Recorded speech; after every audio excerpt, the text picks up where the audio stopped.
Welcome back to Eye on the Money, and today on the show we're discussing how to have a good relationship with money. And with me in studio is financial coach and author of Mastering Your Money, Chacha Nyaigoti. Now, before we took the break, Chacha, you were explaining to us how a person, an individual, can go about reevaluating their relationship with money. Precisely. And you had mentioned two very key aspects. One being you have to understand the place of your money. And then number two, you have to know your value as an individual. Yes. Take it away from number three. Yeah, thank you. Number three is taking personal responsibility.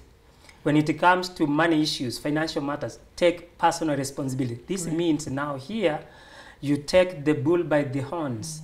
You stop the blame game. You know, many of us, the usual Kenyan way is that we blame our employer, we blame the government for being corrupt, we blame even our parents, we blame even our siblings because if you have been paying fees for them and you say that the reason why you have not personally invested or developed. So when you take personal responsibility, you accept the challenge. You say it is my fault for the financial mistakes you've been having. If maybe you entered into a pyramid scheme and you lost a lot of money, you entered into a business project, okay, the business didn't do well, it collapsed, and many, in fact, unfortunately, have collapsed during the COVID-19 period. But fortunately, many are picking up and are actually making ends meet by putting the bits and pieces together. So here you stop the blame game and take the personal responsibility. Here, when you have to accept those mistakes, accept your childhood upbringing, okay? You actually embrace whatever kind of knowledge and lessons, however bad or good they were, and then make adjustments in order to advance, in order to learn. You cannot learn if you are in denial, okay? Right. If, kama umegongwa, if you have actually hit the rails and managed to survive, you don't actually stop there and blame. Take personal responsibility and work towards improving. How do you do? If it is knowledge you didn't have and skills of running a business, go for them.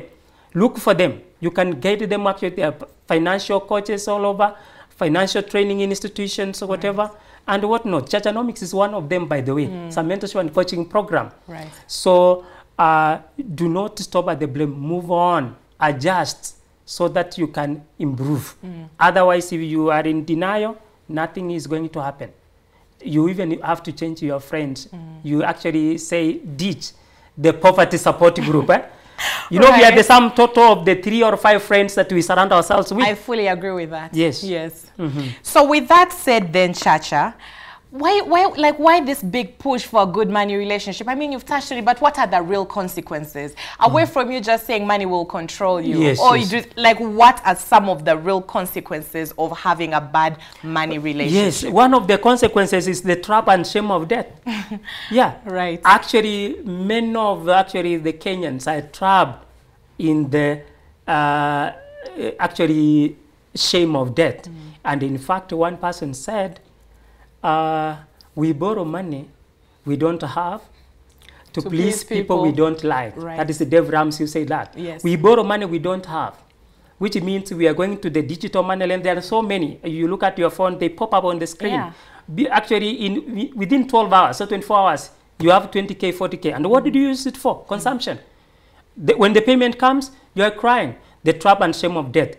And this has been in the news. Do you know by April 2020 this year, 3.2 million Kenyans were listed in the Credit Reference Bureau, SRB. 3.2 million Kenyans, that's April this year. Up from 2.7 million Kenyans who were listed in the year 2019. That's you such can a see damning how, figure. Yes. And actually here, modern day slaves, as one person said, are not the people who are in chains, like our great-grandfather who are involved in slavery, but they are people who are trapped in debt. Right. That is one of the consequences of the bad money But triggers. I really want to dwell a bit on that aspect of debt. Yes. Because when you talk to, an array of financial experts, some of them will say not all debt is a bad thing. Yes. There's good debt, there's bad debt. So does debt automatically 100% point to a bad money relationship? Not necessarily. Okay. Debt is not essentially bad. It depends on the purpose you use it for. We talk of the bad debts and good debts. A good debt is money you have borrowed either from a financial institution or from a friend, even a colleague, and you have used it either to grow, to invest Could it be it is a business you had at run and you are actually boosting it? Could it be the money you borrowed and you are putting in maybe real estate, you're putting up apartment house or rental houses so that it earns you passive income? So maybe that's now good debt. You borrow, and actually where you invest, then there is a return on your investment. Right. Return on your investment, meaning that the money you borrowed, it is again repaying itself. Okay. That is now the good debt. Right. And now the worst case scenario is the bad debt. This one now is not what the accounting, whatever called, the accounting principle, or in accounting they say bad debt is that one which is actually can be written off. Yes. For failure to pay. Here, bad debt is the money that you have borrowed from financial institutions to use it to fund your lifestyle. Yes. To buy, for example, household accessories. For personal needs. Personal, not needs, actually wants. Okay. Yeah, there's a difference between needs and the wants, actually. Yes. A need is something that is essential you cannot do without. Yes. But a want is something that is not very essential and you can do without it. Right. So in that case, bad debts are used to buy wants. That is consumption. You use it, maybe you are buying a car maybe you do not need. You are actually buying an expensive gadget, could be a laptop, a phone you don't need. Right. Whereas you could have gone for a one that you can afford. And this bad debt can't repay itself. The pain comes when you are paying for it. Right. Either from your pocket or from your salary. And you realize you are not working for anything. If you are employed and much of your salary is being deducted for something even you cannot show cause for. That is how unfortunate it can be. So we really need to improve our relation with money. Right. If at all, we have to get out of the trap and the shame of debt. A very common personal financial stressor. Yes. That I focus on in my Great. program.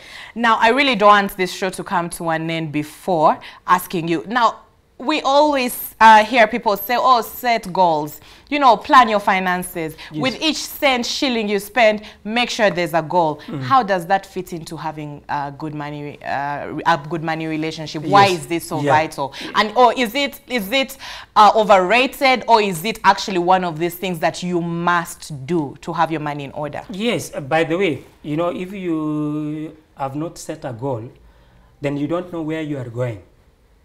It means if you don't have a goal, any road that you follow will lead you there because you are not very sure even where you are going, Right. your final destination.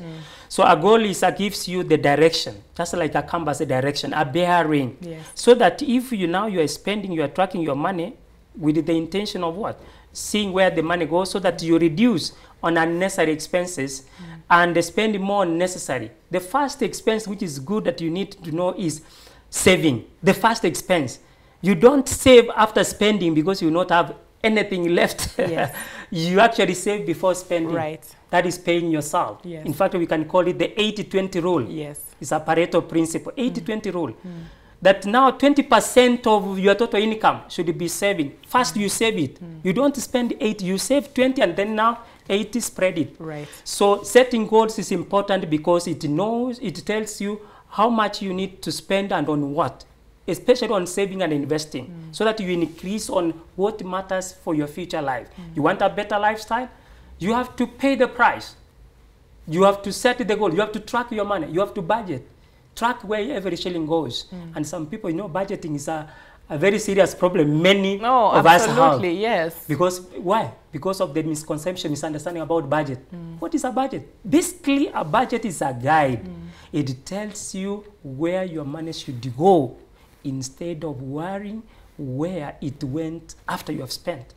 A guide, it's a blueprint, Right. something that tells you where the money should go. And that, in fact, should be well captured in your financial goal. Yeah. Without that, you are in real financial problems. And these misconceptions that budget is boring, is meant for those people who have money, that is why we run away from it. We must deconstruct, work out to eradicate these beliefs we have about money, as we have said, that influences the way we think and the way we relate with money. Right. In exactly 1 minute. Chacha, sorry, Yes. I know, I don't know what's happening. Just a few days ago, you launched your book, Mastering Your Money. Yes. I would like you to talk about mastering your money. What sort of value am I, as someone who goes out to buy your book, am I going to get from it? And also, just personal financial management is one of those aspects that is complicated for so many people. Yes. How is your book going to address that? My book, actually, as you have rightly put, is known as Mastering Your Money, a practical guide in your journey to personal financial freedom. So the book is a guide. Yeah. It's a manual. Right. It is a step-by-step guide on what you should do to improve your relationship to money. Mastering your money has basically to do with understanding how money works, understanding your financial position, where you are coming from, where you are currently, and where you are going. Right. So you must have that picture. The book here is divided into 3 parts. In fact, I call it actually 3 books in one. Okay. Each part can be considered as a book. Part 1 is putting money into perspective. Here, I examine my financial journey. I've worked over time for over 40 years for your information. Wow. The experiences I've learned, and I poured them here so that when I'm reading this book, you understand where It's I'm coming relatable. from. So you can relate with my personal experience. Chapter 2 of part 1, I demystify the concept of money. You know, money, because it's misunderstood because of the various misconceptions, misunderstanding of money, I look at the common myths we have upheld and learned over time, which have become actually truths. Therefore, I look at them and give the facts, the appropriate way in which you should look at money. So, and that leads to chapter 3, improving your relationship with money. That is in part 1. So it puts money into perspective. It gives you a background, a picture, an overview of what money is all about. And I, as a where I'm coming from. Part 2 examines the common personal financial problems we have. That is where the real problem is. Like now we have talked of the trouble and shame of debt, spending without a budget, misguided investments, fear to take risks. Having financial goals? Yeah, that one will come. That is not a problem. That is in part 3, by the way.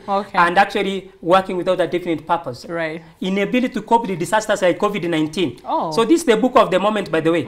It has been battered during the COVID-19 period. So there is actually there chapter 9 of part 2, the last chapter in part 2, inability to cope with disasters. Here I give a recipe, set of instructions on how you can cope with disasters of any kind, COVID-19 being an example. So this is the book everyone needs. Part 3, we look at principles governing money, pillars of mastering your money. How do you master your money? 6 basic ways. 1, understanding your financial position, where you come from. For example, do you know how to calculate your net worth? Ingrid, do you know? No, we'll talk about You may have learned of this. Then setting financial goals, which you have talked about. Then we talk about embracing saving and investing culture. Then you actually protect your assets, protecting your assets. You can work so hard and the assets disappear in smoke. Then now the other one is acquiring personal financial education. This is the surest way of mastering your money and attaining personal financial freedom. Lastly, I give personal financial tips for various age groups, 20 to 30, 30 to 40, 40 to 50, 50 to 60, and above 60. So this is a book that addresses all age groups. Mastering your money. That is what it is all about. A practical guide. Every chapter ends with a mastering your money lesson and mastering your money exercise with the spaces where you feel the answers, whereby what you have learned and how you relate with your money. You feel there as per this, the chapter in question. Yes, that is how important this book is to you and everybody. I have no doubt in my mind, Chacha, and I'm really grateful you made the time to come and join us on the show. Our audience back home, I'm sure, is going to ask on how to get Mastering Your Money. So would you say we have it in stores? Maybe that's the only information you'd have to give us. Then we'll have to wrap up the show. So how can people acquire your book? This book, you can actually order it online. The online link is chachanomics. .muzizi.com. Chachanomics.muzizi. Muzizi is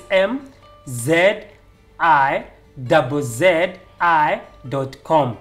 Okay, that one you will have your book delivered at your doorstep.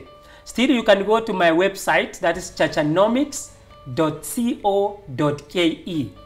Equally, you can actually pay. This book retails at 1,000 shillings. You can send that one to buy goods till number 986753. 986753, and the name Chachanomics Limited appears. Once you have done that, arrangements will be made to be dropped wherever you are. Thank you. Stay tuned to Chachanomics Money Talks. Thank you so much for joining us here today. It's been a great pleasure having you on board, also to just talk about that not usually discussed topic on having a good relationship with money. Unfortunately, that's all the time we had for the show today. However, do stick around because we have a lot more programming coming your way right here on Metropole TV. I'm Ingrid Nantege. Yeah.